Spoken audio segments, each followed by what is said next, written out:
कि शंकर जी के मंदिर जाते रहो, भगवान शिव को एक लोटा जल चढ़ाते रहो, शंकर भगवान को एक चावल का दाना चढ़ाते रहो, शिव के मंदिर में एक बेलपत्र चढ़ाते रहो, बेलपत्र ना मिले तो शंकर जी की उठाकर धोकर फिर चढ़ा दो, पानी ना मिले तो 3 बार ताली बजा दो, वो भी ना मिले तो शंकर के दरवाजे पर जाकर थोड़ा सा मुस्कुरा दो। भगवान शिव को लगेगा रोज आती है और मुस्कुरा के जाती है। पार्वती जी कहेगी मुस्कुरा इसलिए रही है कि 2 बार तो पशुपति व्रत कर लिए, रोज सोमवार का व्रत करती है, इसके बाद भी दुख नहीं कट रहा तो तुम्हें चिढ़ा कर जा रही है। शंकर जी कहेंगे अब इसका दुख मिटाना पड़ेगा, मुस्कुरा उसके दरवाजे पर जाओ, उससे कहो तो दिल की बात। इस शरीर को लोग कहते हैं आपके गुरुजी ने कहा कि भगवान से कुछ नहीं मांगना चाहिए, पर हमारी तो शिव महापुराण की कथा कहती है जो कुछ भी मांगना संसार से मत मांगना, उस बताने से मांगना, जो तुम्हें को देता है वो तुम्हें दे। आपके गुरुजी ने कहा भगवान से कुछ मत मांगो, पर हमारी शिव पुराण तो कहती है कि किसी से मत मांगो पर उससे मांगो, वो तुम्हारा बाप है, जगत का बाप, जगत का पिता, देव अधिदेव महादेव है, उसके पास चले जाओ दिल से।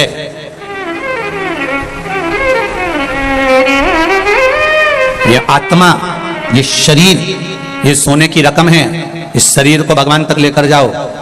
दुख जब आता है तभी रकम दुकान पर जाती है, तो ये शरीर भी जब ही जाना चाहिए परमात्मा के द्वार। अब बहुत गंदा हो गया, बहुत तकलीफ में हूं, कहां जाऊं, सारी दुनिया में भटक कर देख लिया मैंने। कोई कहता है ये करो, कोई कहता है वो करो, कोई कहता है ये करो, कोई कहता है वो करो। जब देखो, जब यूट्यूब खोलो, फेसबुक खोलो, तो कहीं ना कहीं का महाराज मिल जाएगा बताता हुआ ये कर लो वो कर लो। अब कहीं नहीं जाऊंगी, अगर जाऊंगी तो एक लोटा जल लेकर शंकर के पास जाऊंगी, क्योंकि इस जल चढ़ाने में ना ढोंग है, ना प्रपंच है, ना छल है, ना बेईमानी है, ना किसी का मन दुख है, ना अपना मन दुख है। अपन शिव के भरोसे बस उसके सहारे पर एक लोटा जल चढ़ा कर आऊंगी और उससे कहकर आऊंगी कि मैं तेरे भरोसे पर, तेरे भरोसे।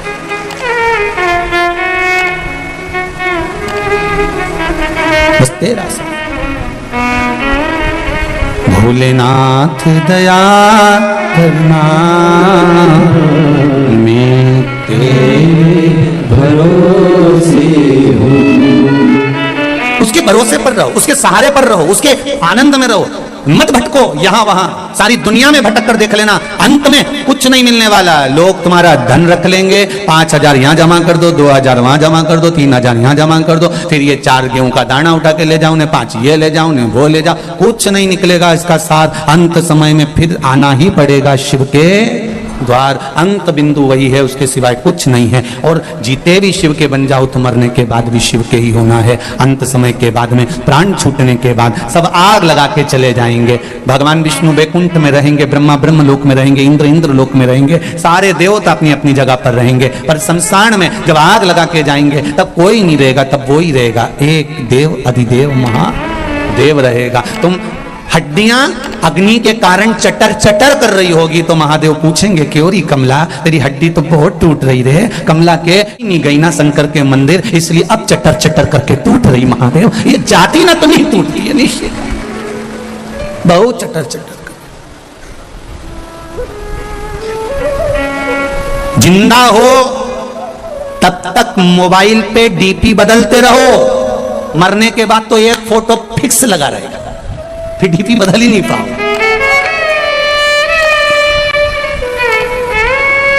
मरने के बाद डीपी बदल रही है क्या? अरे बोलो तो सही, एक जैसा फोटो इतना बड़ा फ्रेम में, माला पूड़ी और खीर चिपकी हुई और तुम पल्लू लेके मुस्कुराती हुई।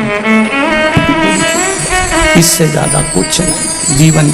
जिंदा हो तब तक डीपी बदलते रहो, मरने के बाद तो एक फोटो डीपी पर फिक्स हो जाएगा, और वो भी छोरा छोरी लगाएंगे तो लगाएंगे, नहीं तो कौन लगा रहा है तुम्हारा फोटो? इतनी शान से जियो मारा छोरा मारा छोरा। मरने के बाद इतने बैठे हो, तुम में से कौन है जो श्राद्ध में अपने डीपी पर अपने दादा परदादा का फोटो लगा दिया? जब उनका नहीं लगाया तुमने, तो तुम्हारी औलाद तुम्हारा लगाएगी। अरे जीजी जाने दो, रही राजस्थान वाली हो।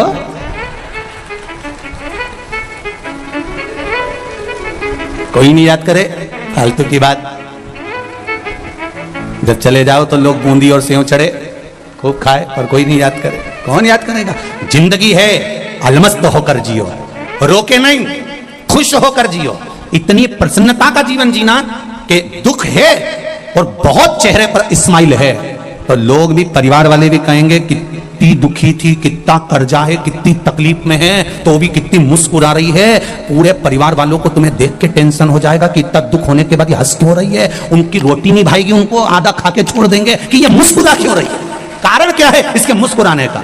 इतना दुख होने के बाद, इतना कर्जा होने के बाद, इतनी तकलीफ होने के बाद, शरीर में इतना कष्ट होने के बाद भी जब देखो जब खजूर वाली चोटी करके खूब जोरदार दिखे तो भगवान कहते मुस्कुराते रहो, चेहरे पर प्रसन्नता होना चाहिए। आग लगे बस्ती में, आवाज नहीं है जरा की बोलो, आग लगे बस्ती में और अपन रहो मस्ती में। क्या किसको रोइए, चादर तान के सोइए। अपने को क्या करना कि कौन क्या कह रहा है, कौन क्या बोल रहा है, वो बोले तो बोलने दो, आड़ा टेढ़ा बोले तो बोलने दो। हम तो बहुओं से भी कहते हैं तुम्हारी सास कुछ भी बोले वो बोलती रहे, बोलने दो, तुम तो भजन गाओ ना, तुम तो भजन, वो गाली दे तुम श्री शिवाय,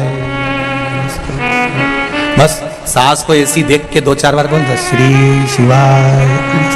सास भी बोलेगी कुछ जादू कर रही है क्या, बस इतना तो वो बोले कि जादू कर रही है ना, पता नहीं, मुझे तो नहीं मालूम, पर इस मंत्र में जादू हो सकता है। तभी तो महाराज व्यासपीठ से बोले और लोग लाखों की संख्या में मोबाइल और फेसबुक पर सुनते रहे। इस मंत्र में कुछ तो होगा, ये निश्चित है। जपो श्री शिवाय नमस्तुभ्यम, ये जिह्वा से जितनी बार निकलता है। शिव महापुराण में अभी कुछ समय पहले, 1-2 महीने पहले इंदौर में कथा थी, लोगों ने बहुत ऑब्जेक्शन लिया, ये श्री शिवाय नमस्तुभ्यम कहां से आया, ये कोई मंत्र है क्या, ये कोई साधना है क्या, लोगों ने खूब ऑब्जेक्शन लिया। उसके बाद में लोगों ने जब शिव पुराण में देखा, शिव पुराण में जब देखना चालू करा तो शिव पुराण में लिखा था विद्येश्वर संहिता में कि इस मंत्र को बोलने वाले का केवल मुख का दर्शन कर लो तो काम हो जाता है, उसमें लिखा है। जब लोगों ने इस मंत्र का ऑब्जेक्शन लिया कि ये मंत्र क्यों, श्री शिवाय नमस्तुभ्यम कहां लिखा, इस मंत्र का क्या प्रयोग होता है, इसको क्यों जपा जाए, जब लोगों ने इसको जब जनमानस में भेज दिया कि ये तो सियोर वाला महाराज ने बनाया मंत्र, ये तो फालतू का है, ये तो होना ही नहीं चाहिए, ये तो ऐसा नहीं होना, तब लोगों ने फिर पुराण में ढूंढा कि आखिर लिखा कहां है। तब इनने ढूंढा तो उसमें लिखा हुआ आ गया कि इस मंत्र का जप करने वाला व्यक्ति इसको केवल मुंह से बोल भी ले और उसका चेहरा भी देख लो तो ही मनुष्य का सब कार्य सफल हो जाता है। तो फिर बोलने में अपना क्या जाता है, प्रेम से बोलो श्री शिवाय नमस्तुभ्यम।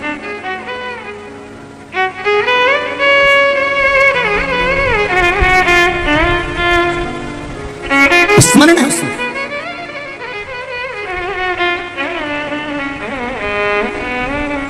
लोगों का काम है भरमाना, लोगों का काम है भटकाना, पर शिव महापुराण कहती है आपको भटकना नहीं, आपको शरणागति लेना। शरणागति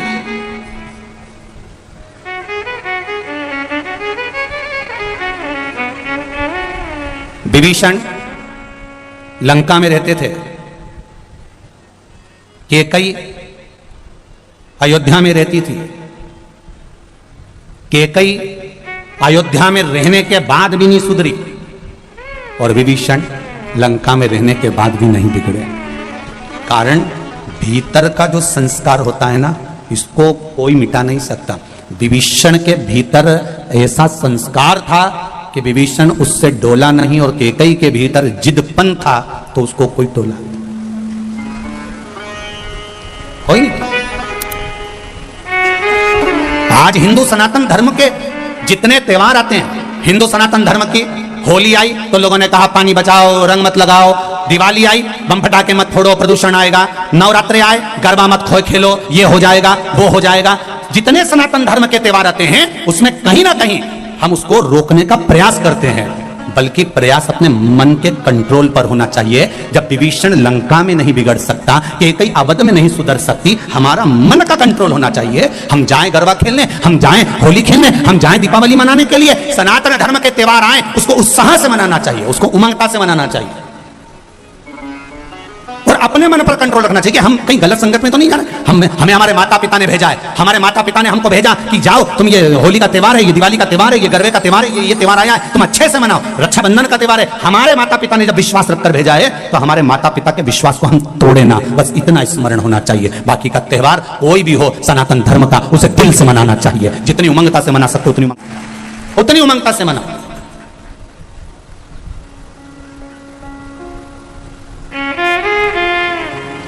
चित्तता में मनाइए, अपने जीवन को आनंद में जियो। बड़ी मुश्किल से नर तन मिला है, ये लौटाने के काबिल नहीं है। महाराज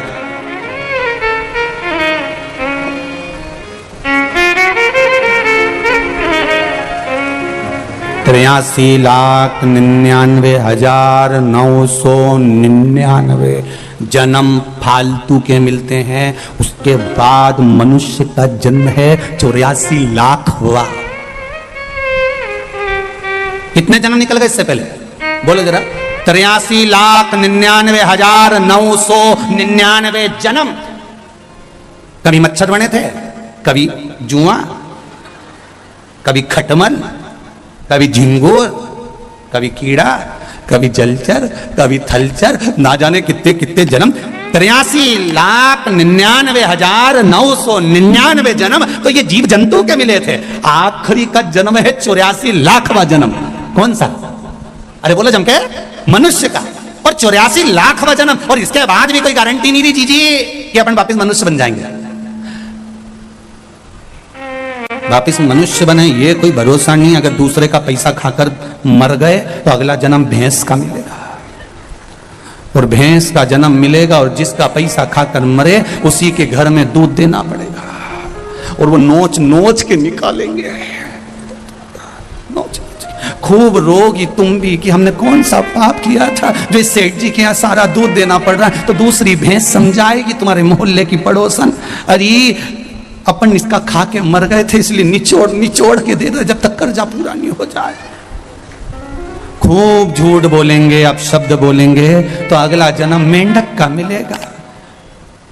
जितना अनसन बोलेंगे तो हम तुम तो मेंढक बन जाएंगे, तुम मेंढकी बन जाओगे। बोलते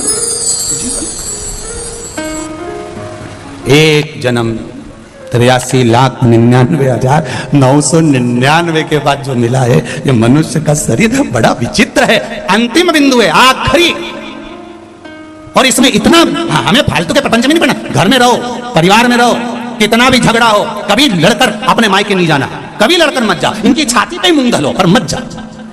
नहीं जाऊंगी जा। कोई कितना ही झगड़ा करे, सास कह भी देते हो तो तू तेरे पिताजी के पास जा, तू अपने बाप के घर जा। नहीं जाऊं, मैं तो शादी करके यहीं और यहीं रहो, और जितना ज्यादा लड़ाई झगड़ा हो उतनी जोरदार रोटी में घी डाल के खाओ, क्योंकि लड़ने के लिए फिर एनर्जी भी तो चाहिए। तो तुम तो अच्छा खाओ और फिर दूसरे दिन तैयार होकर फिर बैठ चल। पर नहीं जाऊंगी मायके तो नहीं जाऊंगी जा। पहले का जमाना था कि लड़के मायके चले जाते, नहीं जाऊंगे तो जा। सियोर वाला महाराज ने मना करा, साला सरजी में बोला था नहीं जाऊंगी। वो कितना ही कि मैं तेरा सामान रख दूं, पैक करके छोड़ आऊं, नहीं जाऊंगी जा। और अगर वो बाहर छोड़ भी दे तो शाम को जब गाय भैंस अपने घर जाए तो उसकी पूंछ पकड़ के अंदर चली जाओ, और वो बोले क्यों आई? कि मैं तो आई नहीं रही थी, भैंस ली आई। मैं थोड़ी ना आई, तुम तो पहुंच जाओ।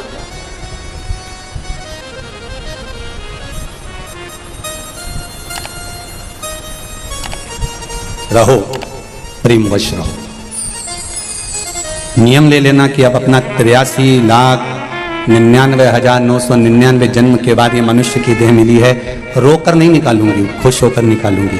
बीमारी आई है, रोग आया है, तकलीफ आई है, थोड़ा कर्जा हो गया है, टेंशन आ गया है, कोई बात नहीं। हर बात में एक बात को याद रखना कि मेरा देव अधिदेव महादेव मेरे साथ है, सब चिंता वो मिटा देगा। मेरा बालाजी सरकार बैठा है, सब टेंशन मिटा। क्यों सोच किसके लिए? महाराज मान सम्मान दुनिया देती है, अपमान मेरा देव देता है। इसलिए देता है कि वो अपनी ओर उसको मोड़ लेता है। थोड़ा थोड़ा कोई कभी आड़ा टेढ़ा बोल दे तो गुस्सा नहीं होना, बहुत सोचना कि भगवान ने अपनी ओर खींचा।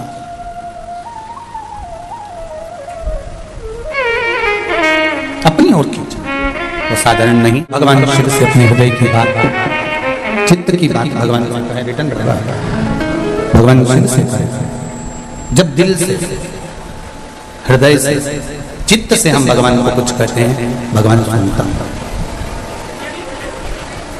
स्वीकार करता है। एक प्रसंग बड़ा सुंदर शिव महापुराण में आता है।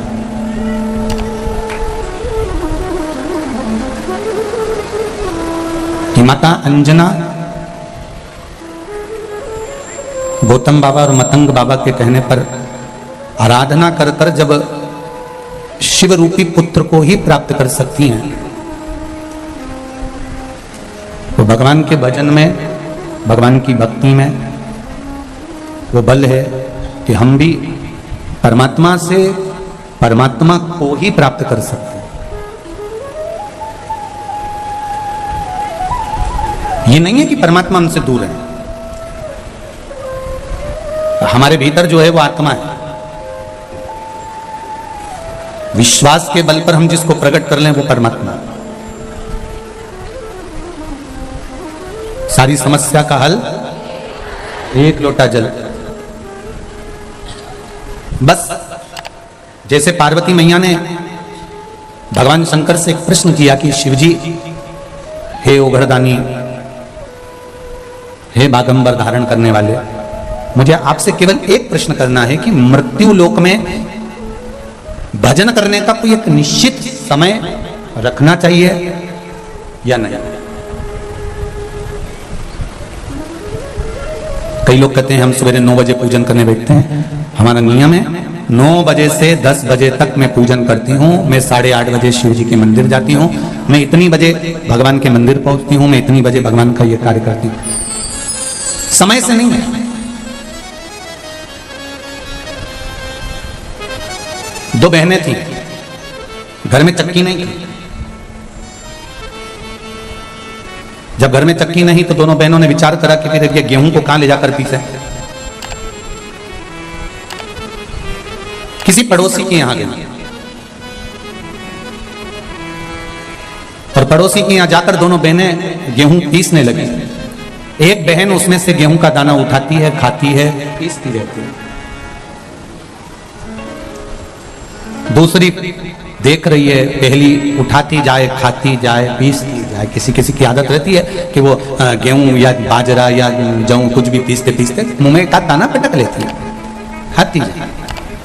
अब एक बहन तो मुंह में डालती जाए, खाती जाए, पीसती जाए। दूसरी मना कर रही है, क्यों पागल जैसे काम कर रही है। जब आटा पिस जाएगा, गेहूं का आटा हो जाएगा, तब घर पर चल के रोटी बना के खाएंगे। अभी तो मुंह में डाल रही है, अच्छी बात सुने ना। क्या कर रही है ये? बार बार बार बार बार बार बार एक एक गाने को उठाकर मुंह में डालती जा रही है। समझा है?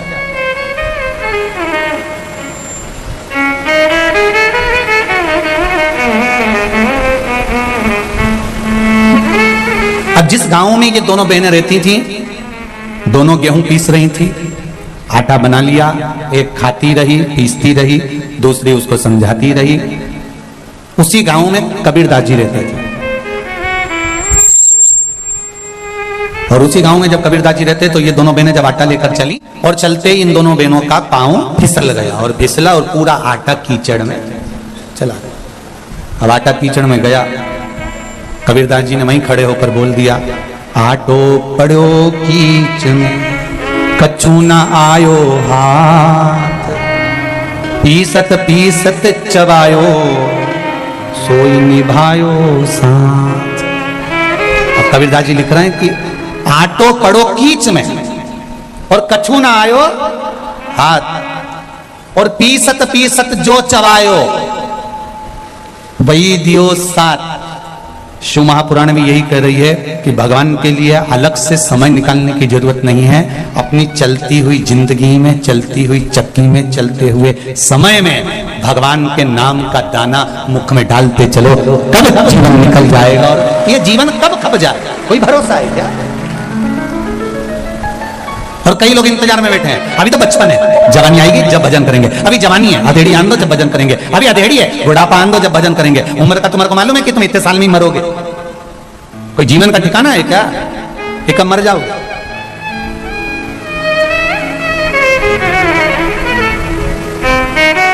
काल करे सो आज कर, आज करे सो अब, पल में प्रलय हो जाएगा, हरि जपेगा कब। ये जीवन का कोई भरोसा नहीं, कोई ठिकाना नहीं कब क्या हो जाए। हाँ, अगर तुम्हारा विश्वास पक्का है, तुम्हारी भरोसा दृढ़ है, तुम भरोसे के बल पर जी रहे हो, तो ये निश्चित है कि शिव तुम्हें साथ। एक पत्र आया, देख पत्र बहुत सारे।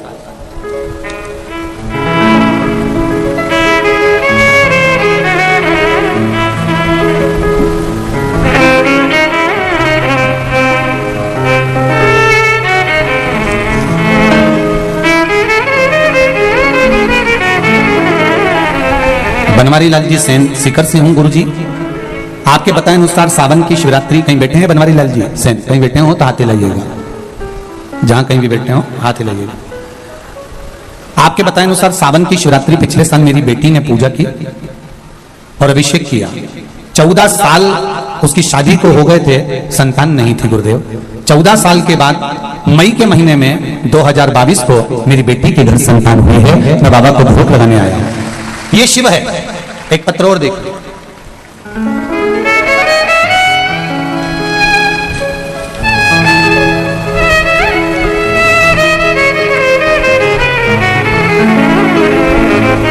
सुनीता सैनी, सुनीता जी सैनी अलवर से आई हैं। कहीं बेटी हो तो हाथ हिलाइएगा। आप ही हैं, दोनों हाथ हिला दो। श्री शिवाय नमस्तु। बाबा 6 महीने से किडनी और लीवर की बीमारी थी। जयपुर का इलाज चल रहा था, लेकिन कठिना बढ़ते ही आ रहा था। किडनी लीवर दोनों डैमेज हो गया। डॉक्टरों ने कहा कि डायलिसिस आ सकता है। क्रिटिना बढ़ते ही चले जा रहा था, थम नहीं रहा था। गुरुदेव बहुत दुखी हो चुके थे। खून भी 5 से 6 यूनिट रह गया था। मुझे बहुत चक्कर आते थे, शुगर बीपी थे।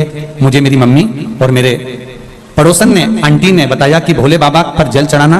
शिव महापुराण की कथा टीवी पर आती है, दिल से सुनना। मैंने जल चढ़ाना चालू करा। उन्होंने कहा बेलपत्री चढ़ाकर लाकर खाना भी चालू करना और पानी पीना भी। बेलपत्र खाना भी शुरू किया। बाबा 2 महीने से बेलपत्री पर शहद वाला प्रयोग भी कर रही हूँ और बाबा की कृपा से मैं बिल्कुल ठीक हो चुकी हूँ और मैं दवाई खाना बंद कर दी। श्री शिवाय। आराम है आपको? बस बाबा की कृपा हो। श्री शिवाय नमस्ते। अब मेरी किडनी और लीवर, डॉक्टर को जांच कराई है, काम करना चालू कर दिया है और किडनी लीवर जो डैमेज था वो भी बाबा की कृपा से अब चल रहा। बैठो बेटा। श्री शिवाय नमस्ते। बाबा की कृपा। शंभो।